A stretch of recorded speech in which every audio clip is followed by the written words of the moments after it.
오늘 세례 요한이 헤롯 왕에게 죽임을 당하는 내용을 함께 생각해 보려고 합니다. 먼저 이 헤롯이라고 하는 사람, 그 아버지가 처음 왕이 되었어요. 할아버지가 사실은 왕이 되었었는데 그 사람은 우리에게는 알려진 바가 없고요. 자기 아버지가 되는 사람이 유대 땅의 왕이 되었습니다. 본래 이 사람들은 에돔 사람들입니다. 에돔은 이삭의 두 아들 에서와 야곱 가운데에서 에서의 후손이 에돔이라고 우리가 얘기를 하는데요. 이스라엘하고는 사실은 굉장히 가까운 혈연 관계거든요. 그럼에도 불구하고 이제 시간이 점점 지나면서 그들도 나라를 만들었고요. 야곱의 후손들도 이렇게 나라를 만들어서 아주 가까이에 살았습니다. 사해바다 남쪽이라고 우리가 보면 되는데요. 거기 그렇게 가까운 곳에 나라를 세우고 살면서 그들은 하나님을 완전히 떠났고요. 그리고 이제 이스라엘 백성들하고는 점점 사이가 좋지 않아서 원수 관계가 되어 버렸습니다. 그래서 역사적으로 이스라엘과 에돔 간의 전쟁도 많이 일어났었지요. 그런 에돔에 속한 후손 가운데 한 사람이 로마에서 유대 나라가 망했고요. 그 나라의 통치자를 세워야 됐는데 그 기회를 헤롯이라고 하는 사람이 로마 황제한테 가서 잘 보여가지고 유대 땅에 왕이 되어서 온 거예요. 유대인들 입장에서는요 전혀 받아들일 수가 없는 겁니다. 유대인들이 자존심이 얼마나 강합니까? 특별히 자기들은 하나님에 의해서 선택된 나라이고 선택된 민족이기 때문에 남의 지배를 받는다는 거 이거 상상도 할 수 없는 일인데 BC 538년에 나라를 잃어버리고 나서 70년 후에 일부가 다시 고국 땅에 돌아와서 하나님 성전도 건축하고 예루살렘 성벽도 다시 재건하고 이렇게 되기는 했지만 독립을 이루지는 못했어요. 그 뒤로 페르시아, 헬라, 로마까지 계속 이어서 예수님 당시에까지 나라를 잃어버린 상태로 남의 지배를 받는 상태로 왔는데 거기다 이제 가까이 있는 이 에돔 사람이 왕으로 와가지고 우리를 다스리는 거 이걸 정말 싫어했어요. 그래서 이 헤롯 왕이 이스라엘 백성들의 환심을 사기 위해서 포로 생활 마치고 돌아와서 만들었던 그 성전이 꽤 초라했거든요. 그 성전을 헐어버리고 그들이 좋아할 만큼 어마어마하고 화려하게 이 성전을 재건을 해줘요. 이 성전을 건축하는데 46년이라고 하는 오랜 시간도 들었고요. 거기에다가 어마어마한 돈을 쏟아 부었는데 이렇게 벽돌을 쌓을 때 벽돌과 벽돌 사이에 금으로 이렇게 연결을 하게 해줬어요. 벽돌과 벽돌 사이에 우리가 보통 몰타르라고 하는 거 이런 거 세면 같은 걸 넣어가지고 쌓잖아요. 그거를 금으로 해가지고 이 돌벽돌을 쌓았으니까 얼마나 많은 돈을 쏟아 부었겠어요. 왜 이렇게 했을까요? 자기를 좋아하지 않는다는 걸 알기 때문에 이 백성들의 마음을 얻기 위해서 이스라엘 백성들이 제일 원하는 거, 그 성전 건축을 정말 너무너무 보기 좋게. 그래서 예수님에게 제자들도 와서 예수님, 저 성전을 좀 보세요. 얼마나 크고 얼마나 화려하고 멋지게 지어졌습니까? 하면서 자랑할 정도였거든요. 그 일을 이제 헤롯이라고 하는 사람이 했는데 결국 이 사람이 예수님이 태어났을 때 마태복음 2장에 죽이려고 했잖아요. 베들레헴의 그 아이들 2살 이하의 아이들을 다 죽이면서 예수님까지 죽이려고 했는데 하나님이 거기를 피하게 해주셨죠. 그리고 나서 이제 헤롯 왕이 죽습니다.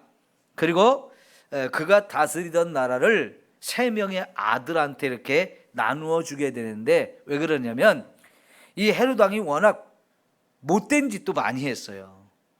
아주 그 베들레헴의 2살 이하의 아이들을 다 죽이는 것처럼 보세요.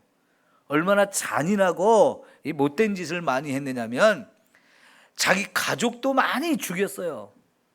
첫 번째 아내를 죽이고요, 또 자식들도 죽이고요.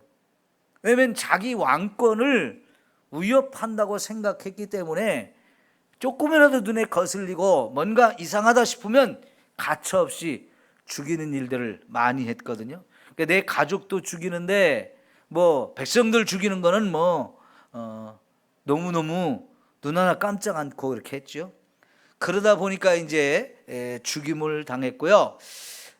그래서 이제 죽자 로마에서 너무너무 폭군으로 이렇게 일했으니까 이제 그 권한을 축소시키기 위해서 이 아버지가 다스리던 나라를 3명의 아들한테 나누어서 이렇게 다스리게 해서 그 3명의 아들들한테는 분봉왕이라고 하는 말이 붙어요. 이 분봉왕이라는 게 나누어 준 그 지역을 다스리는 왕이다, 이렇게 표현하면 되는데요. 그 아들 세 명의 아들 중에 2명이 오늘 여기 3절에 나와요. 헤롯이 그 동생 빌립의 아내, 이렇게 나오죠. 여기 이제 2명의 아들이 나오는데, 아침에 말씀드린 것처럼 헤롯이라고 나오는 이 사람은 갈릴리 지역을 주로 다스렸고요. 빌립이라고 하는 사람은 그 동쪽, 요단강 동쪽의 지역을 다스렸고요. 또 하나의 헤롯이 나오는데 아켈라오라고 하는, 이 헤롯 아켈라오라고 하는 아들이 있었는데 2장에서 그 아들이 죽고 나서, 그 아버지가 죽고 나서 세워진 왕이에요. 그 사람이 남쪽 유대 쪽을 다스렸었는데 이 아들은 아버지보다 더 많은 악한 짓을 많이 해가지고 유대인들이 도저히 견디다 못해서 로마 왕에게 자꾸 호소를 해가지고 한 2년쯤 있다가 폐위를 시켰어요. 그리고 나서 그 뒤로 이제 총독들이 여러 명 오게 되어지는데, 짧게 총독들이 몇 명 왔다 가고 몇 명 왔다 가고 그러다가 예수님을 이제 십자가에 죽일 때쯤 빌라도라고 하는 사람이 총독으로 와 있게 돼요. 그래서 이제 남쪽 유대 지방은 빌라도가 총독으로 다스리고, 또 북쪽 요 갈릴리 지역은 그 헤롯이라고 하는 안디바라고 하는 사람이 또 다스리고, 빌립은 동쪽에서 다스리게 이렇게 되어 있었거든요. 그런데 이 헤롯이 자기 동생의 아내 헤로디아를 자기 아내로 삼았어요. 물론 그 동생이 이 헤로디아라고 하는 여인과 이혼하기는 했어요. 이혼해서 이제 이혼녀로 살고 있는 그 여인을 형이 데려와 버렸거든요. 아내로 삼았거든요. 그러니까 세례 요한이 동생의 아내를 비록 이혼했다 할지라도 데려와서 아내로 삼는 것은 옳지 못하다 하면서 막 자꾸 책망을 한 거예요. 여러분, 그렇게 했고요. 나중에 이제 사도행전에 보면 한 명의 헤롯이 더 나옵니다. 그렇게 해서 이제 이 헤롯 가문의 후손들이 한 3대 정도 이렇게 이어서 왕권을 이어가다가 결국은 망해버려요. 왜 그랬을까요? 이들은 굉장히 권력에 목마른 사람들이, 권력에 대한 욕심이 너무 강했고요. 또 그렇게 해서 권력을 잡기 위해서 로마 황제한테 많은 뇌물도 바치고 또 아첨도 하고 그래가지고 좋게 보여가지고 결국 여기 왕권을 받았습니다마는 너무나 잔인했고요. 너무나 이기적이기 때문에 자기들의 왕권에 너무 집착하면서 너무너무 잘못된 죄악을 많이 범했어요. 오늘 말씀에도 보면 여러분 세례 요한이 자꾸 이 헤롯 왕에게 잘못했다고, 당신 잘못한 거다고 자꾸 이렇게 책망을 하잖아요. 그래도 깨닫지 못합니다. 여러분, 역사적으로 망하는 사람들은 다 이렇게 깨닫지를 못해요. 우리나라의 역사도 보면 훌륭한 왕 옆에는 항상 충언을 하는 이 신하들이 있었어요. 그리고 그 충언하는 이 신하들이 옆에서 하는 말을 훌륭한 왕들은 자기가 듣기 싫은 말이라도 잘 들었어요.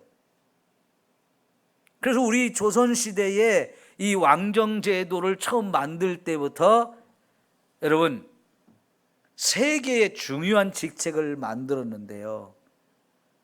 이 사관원이라든가 뭐 이런 것들은 왕에게 직접 목숨을 걸고 왕이 잘못하는 것을 잘못했다고 충언을 하는 그런 직책이 있었어요. 이걸 일부러 그런 직책을 만든 거예요. 왜냐하면 권력자 주변에는 항상 아첨하는 사람들이 들끓기 때문에. 근데 사람이요, 잘했다고 해주면 누구나 다 좋아합니다. 오죽하면 칭찬은 고래도 춤을 춘다고 그래요. 짐승들을 훈련하는 방법 중에 하나가 뭔가 조금 이 훈련시키는 사람이 원하는 그 일을 하게 되면 막 잘했다고 먹을 것도 주고 보상을 주면서 막 정말 잘했다고 막 이렇게 해주고도 인정하거든요. 그러면 그 야생에서 살던 거친 짐승들도요, 그 먹을 거 하나 상 주는 거, 그거에 다 기분이 좋아가지고 하라는 대로 하는 거거든요. 사람은 또 얼마나 더 그래요. 그래서 특별히 어린 아이들한테는 책망보다는 칭찬을 많이 하라고 하죠. 그럼 아이들이 막 신이 나고 좋아가지고 점점 더 잘하게 되어지죠. 그러나 여러분, 우리는 칭찬만 해도 또 안 돼요.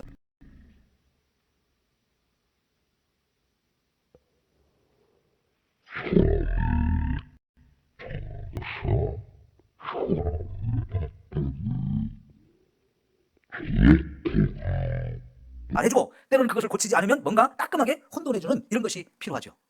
근데 여러분, 왕이라고 하는 존재는 세상에서 제일 큰 힘을 가졌잖아요. 죽일 수도 있고 살릴 수도 있는 존재예요. 그런데 그 왕권이 너무나 막강한 힘을 가지고 있기 때문에 그 왕권을 제한하기 위해서 왕에게 목숨 걸고 충언을 할 수 있는 이런 직분을 만들어 놓고 왕 가장 가까운 곳에 그 사람들이 있게 했어요. 이게 조선시대의 정말 훌륭한 제도인데, 그런 제도를 충분히 이해하고 신하들이 정말 목숨 걸고 자기에게 충언하는 얘기를 잘 듣는 왕들은 자기도 잘못이 있다는 걸 인정하고, 아, 이건 내가 잘못했구나 스스로 깨닫고 그걸 고치려고 많이 노력하면서 정말 훌륭한 왕이 됐죠. 그러나 여러분, 진짜 못된 왕들은요, 그런 말을 듣지 않았어요. 그리고 그런 말을 하는 사람들은 완전히 죽이는 일도 서슴지 않았죠. 결국은 그 사람들은 악한 왕이 되어지고, 그때 가장 비극적인 일들이 많이 일어나고 온 나라가 혼란과 고통에 쌓이는 거죠. 그래도 자기는 잘한다라고 생각을 하고요, 누가 옆에서 잘한다고 이렇게 인정만 해주기를 원하는 왕들은 진짜 좋은 왕들이 되지 못했어요. 성경에도요, 하나님이 선지자들을 많이 보내셨죠.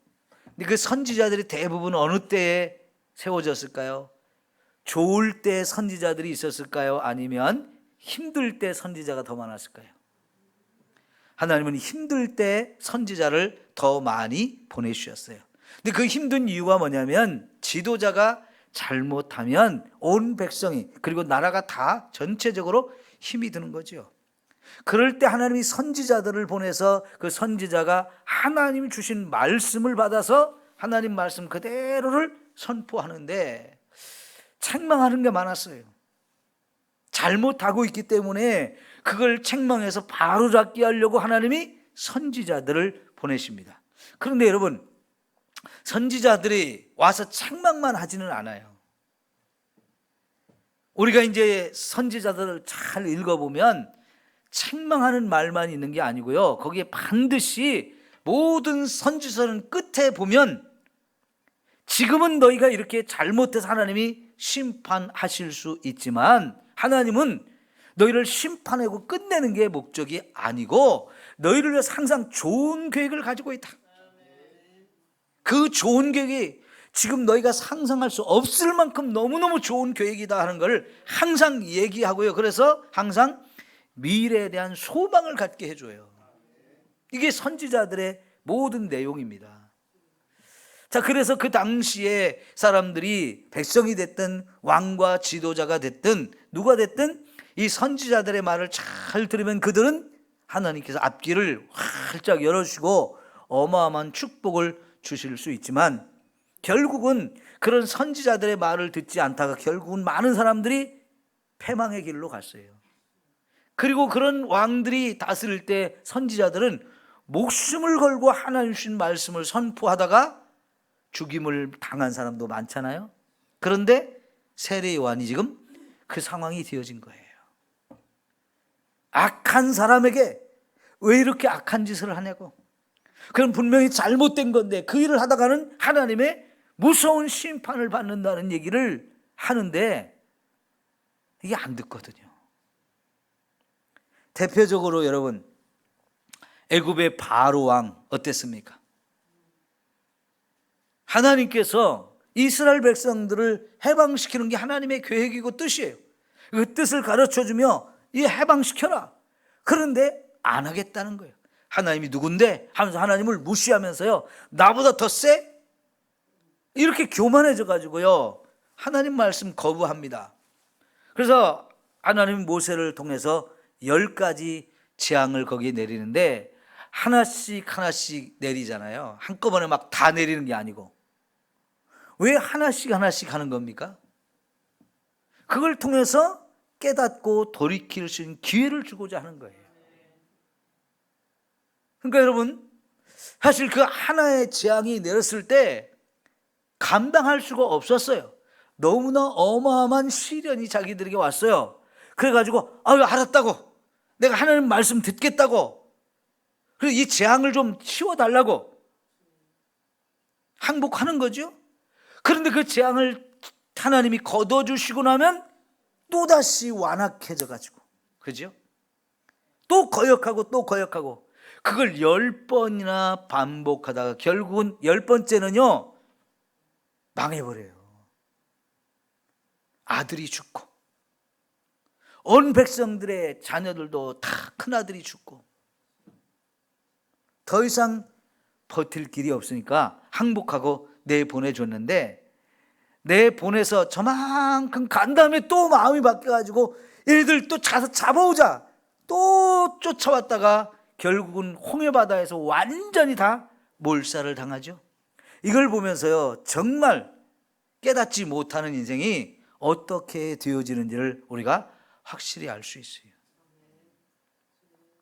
여러분, 그래서 깨닫지 못하는 자는 멸망할 짐승과 같다는 얘기가 여러분이 꼭 우리 마음에 새겨야 될 말씀이에요. 하나님이 누구를 통해서든지 저와 여러분에게 말씀을 주실 때 우리는 깨달아야 됩니다. 그럼 베드로는 내가 절대로 주님을 부인하지 않습니다, 큰 소리 쳤지만 예수님이 네가 오늘 밤 닭이 2번 울기 전에 나를 3번 부인한다, 이 말씀을 해도 안 믿었어요. 자기 장담을 했어요. 근데 결국은 예수님을 3번째 부인하는 순간 닭이 2번 울죠. 그때서야 깨닫습니다.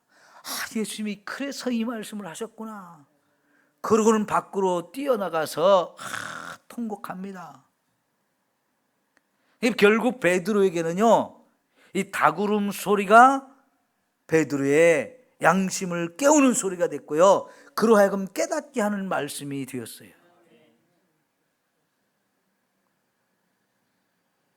여러분, 예수님이나 세례 요한이 자기들의 목숨을 걸고 진리만을 자꾸 선포한 이유가 뭘까요? 우리가 얘기를 하지 않으면 누가 소리를 친다고 그랬어요? 돌들이 소리를 칠 거라고 그랬어요. 예? 여러분, 정말 하나님의 말씀을 전해야 될 사람이 전하지 않으면 하나님은 어떻게 해서라도 또 다른 누구를 통해서라도 반드시 전하신다는 거예요. 하다못해 돌들을 가지고도 주님의 말씀을 전하게 하신다고 그러잖아요. 이 발람이라고 하는 사람이 이스라엘 백성들을 저주하려고 발락이라는 사람이 초청을 했는데 하나는 가지 말라고 그랬잖아요. 근데 자꾸 어마어마한 돈을 준다고 하니까 여기에 마음이 자꾸 움직여요. 결국 가려면 가라고 하나님이 말씀하셔서 기분 좋게 말을 타고 가는데 말이 어떻게 해요? 낙인가요? 앞으로 가지를 못하잖아요. 왜 이 나귀가 앞으로 가지 못했어요? 나귀가 가는 길에 하나님의 천사가, 사자가 칼을 들고 서 있으니까 자기도 살고 왕도 살아야 되니까, 자기 타고 있는 이 왕도 살아야 되니까 가지를 못하는 거예요. 그래, 이 위에 말을 탄 이 사람이 왜 말을 안 듣냐고, 빨리 가자고. 얘는 겁이 나서 못 가고 결국은 옆으로 하니까 벽에다가 이 말을 탄 사람의 이 발이 이겨지니까요, 화가 나가지고 막 때리잖아요. 왜 나를 때리냐고. 그때 이제 나귀가 사람 말을 해요. 못 깨달으니까 그렇게 하잖아요.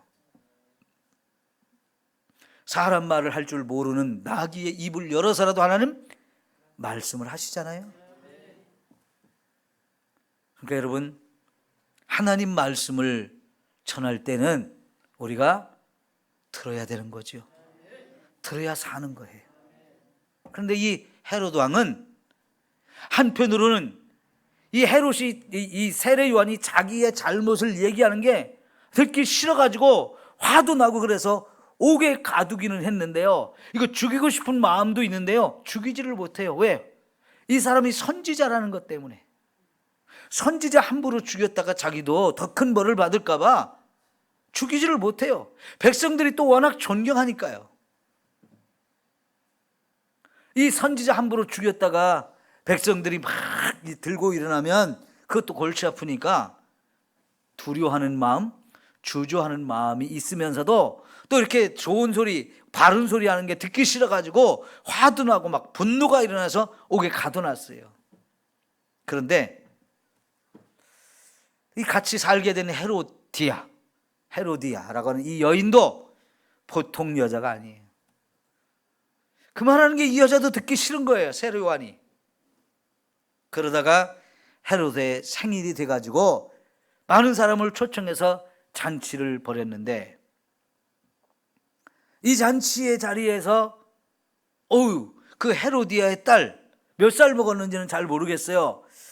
추측으로는 그렇게 나이를 많이 먹은 건 아닌 것 같고요, 한 대여섯 살쯤 되었으리라고 추측이 되는데, 그런 아이가 많은 손님들이 보는 앞에서 막 춤을 춰가지고 사람들을 막 흥을 돋구고 즐겁게 해주는 거예요.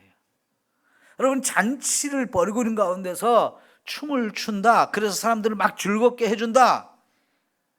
보통의 경우 영화 같은 데 보면 이런 때 어떤 춤을 출 것 같아요? 아주 선정적인, 요즘 말로는 섹시한 춤을 추는 거지. 그래야 사람들이 좋아하거든요. 거기다 술에 취한 사람들이 그런 걸 더 좋아하잖아요. 그래서 흥을 돋구고 막 기분이 좋게 이렇게 만들어주니까 헤롯 왕이 기분이 좋아가지고, 네가 원하는 건 내가 다 들어줄게, 나라의 절반이라도 달라고 하면 줄게 하면서 큰소리 치면서 맹세를 했어요. 그러니까 이게 얼마나 좋은 기회예요. 그래서 이 아이가 엄마한테 상의해요. 뭘 달라고 하면 좋을까요? 요한의 목을 쳐서 쟁반에다 담아달라고 이런 이야기를 딸에게 할 수 있는 여자, 야, 얼마나 악하면 그럴까요? 그러니까 끼리끼리 사는 거예요. 끼리끼리. 그죠? 그 남편이나 아내나. 근데 그 딸이 말이죠, 그런 말을 듣고 아버지한테 또 그대로 가서 얘기를 해요. 그 자녀나 똑같아. 한 사람이라도 그건 아니라고 할 수 있는 사람이 생겨야 되는데, 거기 잔치에 나와 있는 사람들 다 헤롯하고 가까운 사람들이 왔겠죠. 그저 그날 거기서 좋은 것, 맛있는 거 먹고 좋은 구경하고 기쁘고 즐거워 이것만 생각하지요. 이게 얼마나 무섭고 끔찍한 일인데 그걸 그러면 안 된다고 하는 사람 한 사람도 없죠. 이 헤롯 왕 주변에는 진짜 헤롯을 위해서 이런 바른 말을 해줄 사람이 한 사람도 없는 거예요. 아무리 그것이 악한 일이라도, 해서는 안 되는 일이라도 그걸 하지 말라고 브레이크를 걸어줄 수 있는 사람이 한 사람도 없는 거, 이게 정말 심각한 거지요. 결국 그래서 세례 요한이 바로 가서 목을 잘라가지고 쟁반에 담아와서 선물로 주는 거예요. 이렇게 해서 세례 요한이 죽임을 당했습니다. 자, 헤롯이 이긴 건가요? 세례 요한이 이긴 거예요? 이거는요, 인간적인 모습으로 보면 헤롯이 막강한 권력을 가지고 있기 때문에 세례 요한을 죽이든지 살리든지 할 수 있는 권한이 있어서 그 순간 이렇게 목을 자르기는 했지만, 그렇다고 세례 요한이 죽었다고 해서 그가 진 게 아니에요. 그가 비참하게 죽은 것 같지만 사실은 그가 제일 위대한 사람이 되었어요. 저는 20대 신학을 공부하면서 이 세례 요한을 제일 존경하게 됐어요.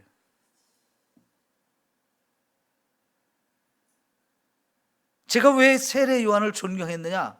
첫째는 그가 너무나 청빈하게 살았기 때문에 그래요. 금욕적으로 살았기 때문에 그래요. 세 번째가 진리를 위해서 목숨을 내놓았기 때문이에요. 이런 모습이 너무 존경스러워서 신학교 다닐 때부터 굉장히 존경을 했고요. 그래서 결혼해서 아들을 낳았을 때 광야에서 외치는 자의 소리라는 별명이 세례 요한에게 있었잖아요. 제 아들을 낳았을 때 이름을 그래서 소리라고 지어줬어요. 제가 너무 좋아하다 보니까. 그는 하나님이 주신 말씀이라면 목숨을 걸고 선포했어요. 그 말씀 전하다가 결국은 옥에 갇혔고, 그래서 결국은 죽음을 당했어요. 그때 나이가 예수님보다 6개월 먼저 태어난 사람이잖아요. 예수님의 친척이면서 예수님보다 6개월 먼저 태어났던 사람인데, 예수님보다 먼저 죽었으니까 12장에서 이 세례 요한의 얘기가 마지막 나오고요. 그때 옥에 갇혀 있을 때 제자들을 보내서 예수님이 정말 메시아가 맞는지 마지막으로 확인을 했잖아요. 그리고 얼마 뒤에 죽음을 당한 것 같아요. 그 죽음을 당한 얘기를 지금 여기 14장에 기록하기는 했지만 12장 예수님에게 제자들을 보내가지고 물어본 후 얼마 안 있다가 죽은 것 같아요. 예수님보다 한 1년 정도 먼저 죽었다고 볼 수 있는데, 이 사람도 30 조금 넘어서 죽었다고 볼 수 있어요. 너무나 일찍 죽어서, 그것도 그냥 옥에 갇혀 있다가 그냥 너무나 비참하게 목이 잘려 죽은 것 같지만 인간적으로는 그렇게 생각이 돼요. 그러나 예수님은 여자가 낳은 자 중에 제일 큰 사람이라고 그랬어요. 저는 여러분도 이 세례 요한의 아름다운 면을 잘 본받았으면 좋겠어요. 네? 그는 일찍 하나님의 예비하신 자로 이 세상에 임신을 했어요. 예수님보다 먼저 임신을 했는데 그의 임신도 아버지 어머니가 늙도록 임신을 못하던 사람인데 갑자기 하나님께서 아버지에게 나타나서 아들을 줄 거다. 세례 요한이라고 이름을 쳐라. 그리고 그가 메시아보다 먼저 가서 그의 길을 예비하는 자가 될 거라. 이런 사명까지 주고 하나님이 보내신 사람인데요.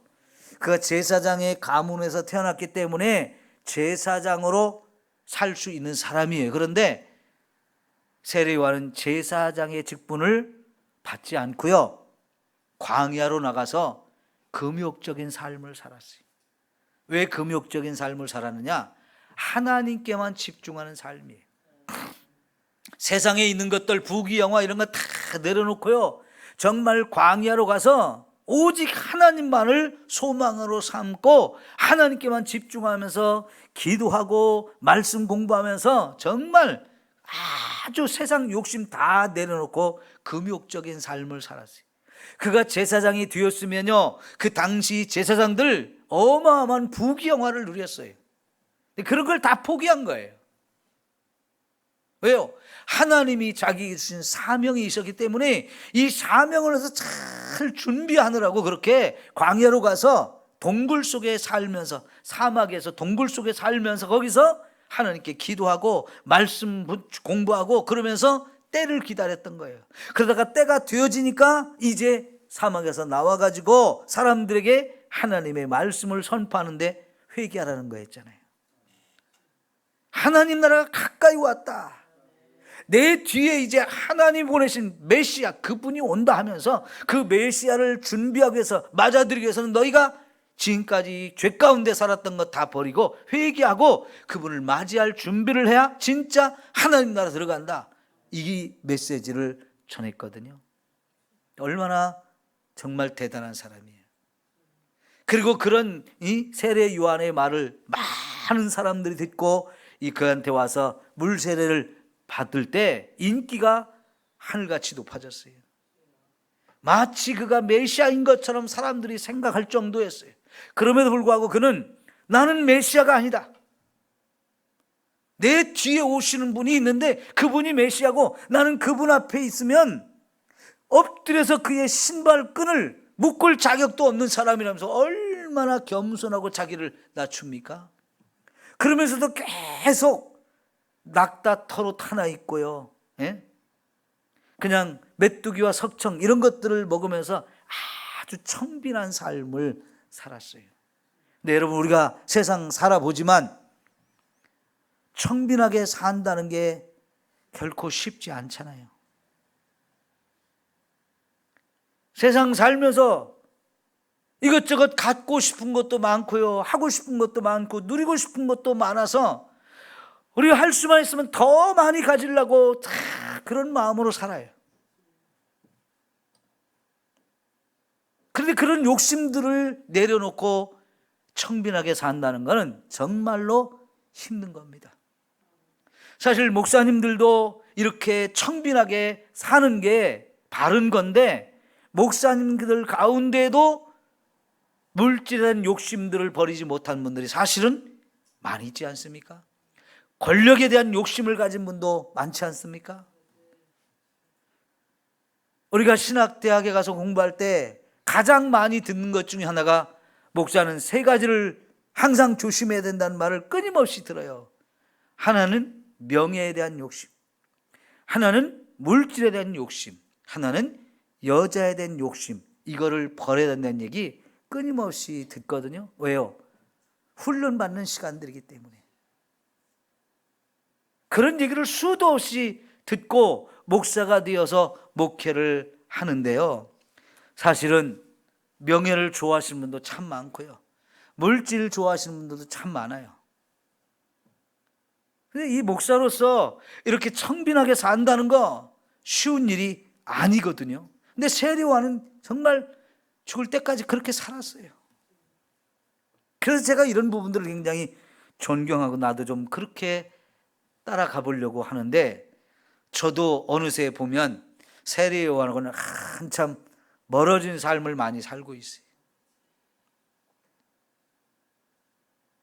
특별히 세례 요한은 이 진리, 하나님 주신 말씀, 이거에 이 말씀을 선포하도록 주신 사명, 여기에 끝까지 충성하다가 그것 때문에 죽음을 당했는데요.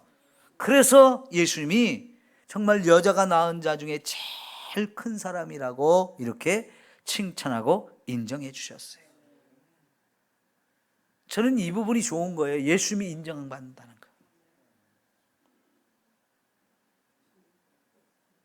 이 세상에서 누구든지 다 잘 먹고 잘 살고 잘 누리고 살기를 원하지만 그보다는 천국이 더 귀한 거예요. 거기가 영원하기 때문에. 이 세상에서 아무리 많이 가지고 많이 누린다 해도 그거 60년, 70년, 80년이면 끝납니다. 근데 천국에서는 영원하거든요.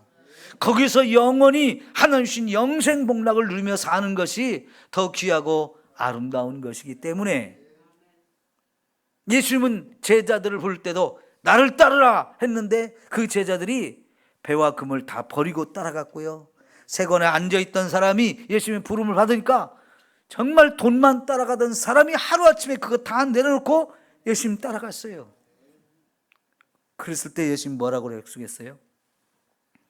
나보다 너희 부모나 형제 더 사랑하는 사람은 내 제자로서 합당치 않다. 나보다 물질을 더 사랑하는 사람, 세상에 있는 걸 더 사랑하는 사람, 그 사람도 나한테 합당하지 않다. 이런 말씀을 하시면서 나를 위해서 내가 가진 것들을 내려놓고 포기하는 사람, 그 사람은 이 땅에서도 그리고 내세에도 어마어마한 복을 받을 거라고 약속을 해 주시잖아요. 여러분, 저와 여러분 가운데 많은 분들이 누릴 만큼 좀 누리고 살지 않았나요?